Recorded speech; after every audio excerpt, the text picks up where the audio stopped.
Along at Rosemount Church, and with me is Joe Callister with another hat on, because we talked to you about in Criniac, Manx Gathering, but this one is the Manx Folk Awards today. Yes, that's right. And we're here, and it's also going on, I know, at the other place, that's Kensington, isn't it? That's it, yeah. So it's day 2, actually. We had the first day yesterday, Sunday, and that was the secondary Folk Awards.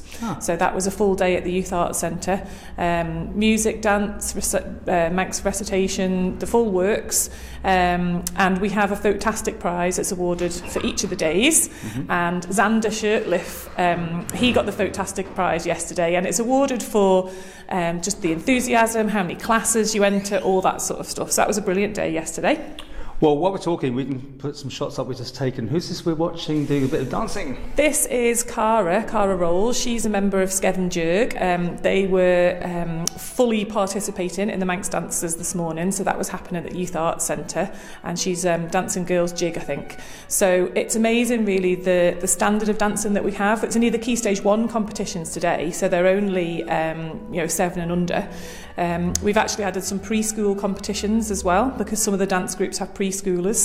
And Rachel Clarkson, who adjudicated for the dancing this morning, she couldn't believe the standard, so it's really good. Open to the public to come look and have a look at the whole thing? Yeah, the public can come here to the church and they can watch upstairs. Unfortunately, in the Youth Arts Centre, we don't have room for people to come and watch by the time we've got mums and dads and teachers and everything in. So yeah, we're split on both the venues. We started off 8 years ago in just one venue with 2 days. And 8 years later, we're a 5-day festival competition, split across 2 venues. That's brilliant. So, yeah. And it's getting young, isn't it?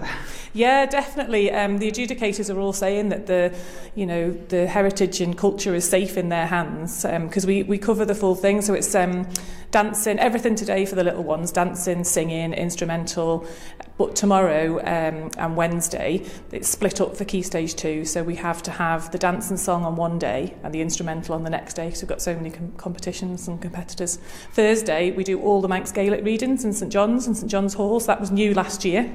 That's a new day for us, so we do Manx dialect recitations, and we've also got some duologues this year, which is really interesting. So we're always adding new classes. I was going to say, it sounds like each year you're adding to the whole thing. Yeah, we get lots of feedback off schools, and we get lots of feedback off the mums and dads and some of the private entry tutors as well, suggesting things, and often, we act on them. So we've got a composition class, the children this morning, in Key Stage 1, remember, they compose their own dances. So we had 2 of those this morning. We're always adding different bits and pieces. You know your Manx when you do your Manx dancing now.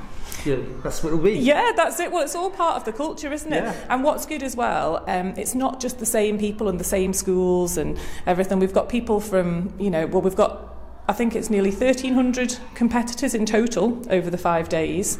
Over 20 schools take part, and that's not including private entries. So, it's definitely spread across the whole island, which is really good.